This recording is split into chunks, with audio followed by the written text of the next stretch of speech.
Good morning students. आज के class में आपको इंग्लिश पल्स कोर्स बुक 2 का चैप्टर 4 पढ़ना है।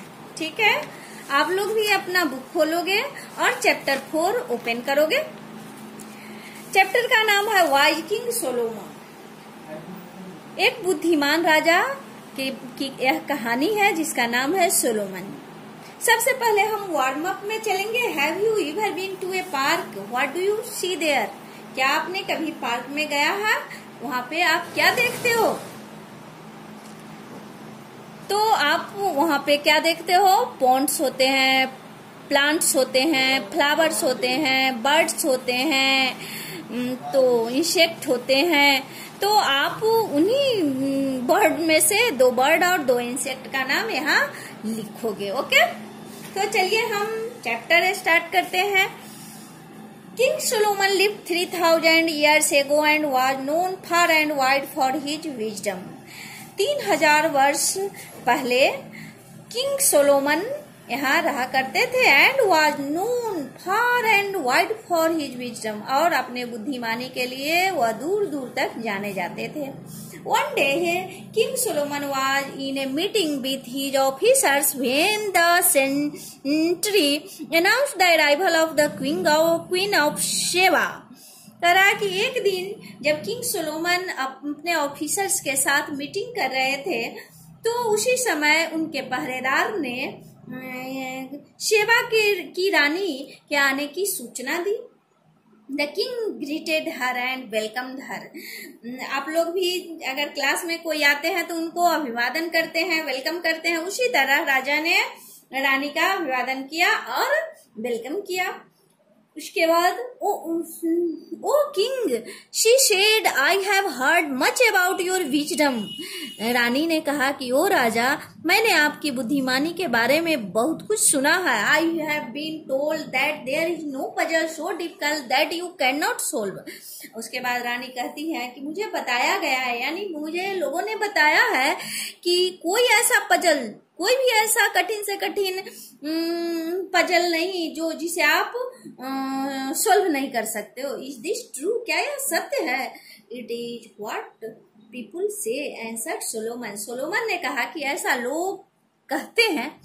I have a riddle which I think will test your wisdom, the queen said.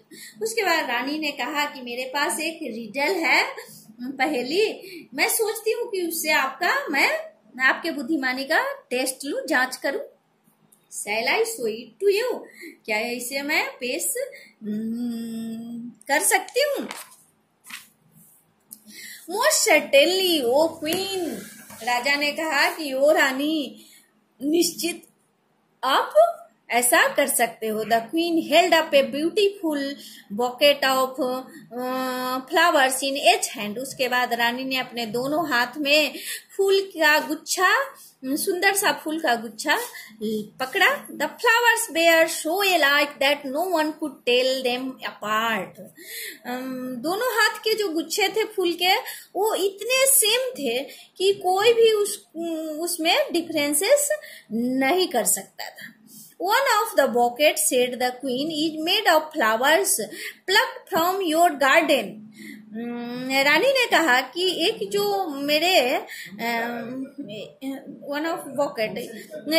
Bouquet है वो गार्डन के चुने हुए फूल से बने हुए हैं। The other is made of artificial flower. लेकिन दूसरा जो है वह आर्टिफिशियल यानी प्लास्टिक वगैरह का रहा होगा, आर्टिफिशियल फ्लावर का बना हुआ है। Created by a talented artist, जिसको एक टैलेंटेड आर्टिस्ट ने बनाया है। Tell me O king, which of flowers are real. उसके बाद रानी कहती है कि अब राजा, आप मुझे बताओ कि कौन सा फ्लावर का गुच्छा रियल है, यानी वास्तविक है, यानी गार्डन के चुने हुए फ्लावर से बने हुए हैं। Okay. For once the king was puzzled. थोड़ी देर के लिए राजा आश्चर्यचकित हुआ। He looked at the flowers closely. वह फ्लावर को बहुत नजदीक से देखा, but could see no differences between them, लेकिन दोनों में कोई भिन्नता नहीं देख सका। He बिट हिज लिप्स, वह अपनी लिप्स को दांतों से काटने लगा। यानी कोई जब पजल होता है तो उसे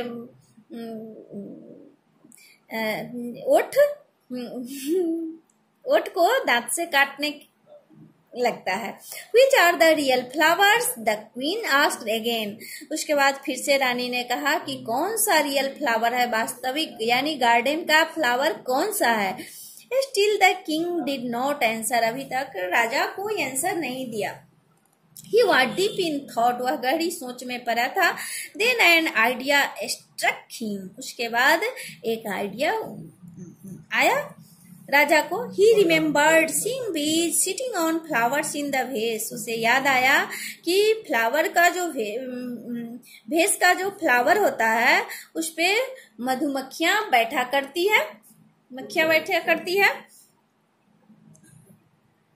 open all the Windows he ordered. उसके बाद राजा ही यहाँ और राजा के लिए यूज हुआ है। उन्होंने all the window, open all the windows माने सारे विंडो को खोलने के लिए कहा। As soon as the window were opened, जैसे ही विंडो खुला, सम बीज फ्लू इनटू द रूम, कुछ मक्खियां कहाँ चली गई, रूम में इंटर कर गई। The buzzed here and there, इधर उधर भिनभिना रही थी। And then flew to where the queen stood with the buckets in her hand. उसके बाद वह कहाँ चला गया, जहाँ पे रानी फूल का बकेट लेकर के हाथ में खड़ी थी। All the bees gathered on the flowers in the queen's right hand. और सारे बीज कहाँ चले गए, क्वीन के राइट हैंड में जो फ्लावर का बकेट था उस पे जाके बैठ गया। Not one of them so much as looked at those in her left hand. और उस रानी के लेफ्ट हैंड में जो फूल का बकेट था उस पे एक भी नहीं गया। O king said Solomon, Solomon ने कहा कि ओ रानी, the bees have given you my answer, कि ये जो मक्खियां हैं वह हमारा आंसर आपको बता रहा है।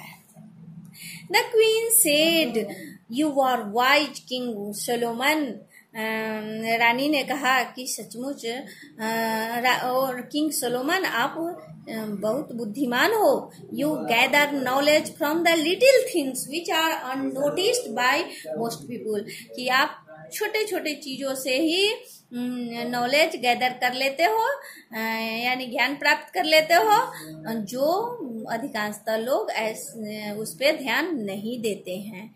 इसलिए आप लोग भी छोटे छोटे चीजों पे भी ध्यान दोगे तो आप किंग सोलोमन की तरह वाइज बनोगे। किसी चीज को इग्नोर नहीं करना चाहिए, कोई भी चीज को सीरियसली उसके बारे में सोचना चाहिए, उसके बारे में समझना चाहिए। इससे आपका नॉलेज बढ़ेगा। ओके।